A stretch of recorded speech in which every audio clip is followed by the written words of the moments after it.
The life of a husband and a father was senselessly and irresponsibly taken by a reckless driver who gave no thought to the life of another human being. And while troopers are confident they know who the driver is, proving it is a whole other story. He was exceeding the speed limit. He was driving without any due regard for other drivers on the roadway. And as a result of his actions and poor choices behind the wheel, he struck a motorcyclist, resulting in death. It was just after 6 p.m. on January 3, 2015, when a man driving a gold four-door Honda Accord barreled down I-75 just past Bonita Beach Road and crashed into Naples resident Robert Colantonio.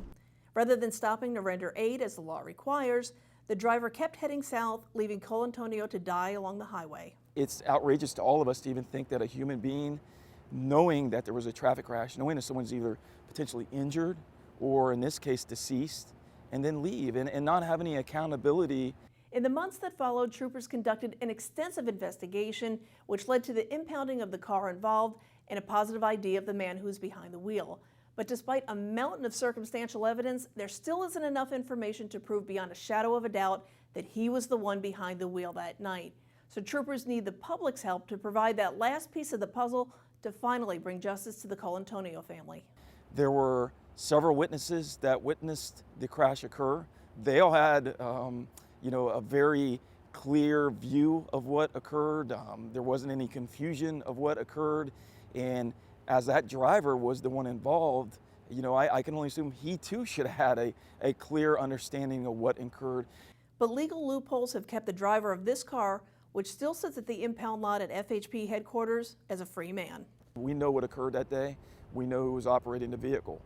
We know where that vehicle is at. We know how that vehicle got fixed. We know the events that led up to it. And we want to make charges in this case. But for that to happen, troopers are going to need a little more proof from people in the know to help put the man responsible for killing Robert Colantonio behind bars. Just sit back and think for a second, man, this could have been my family.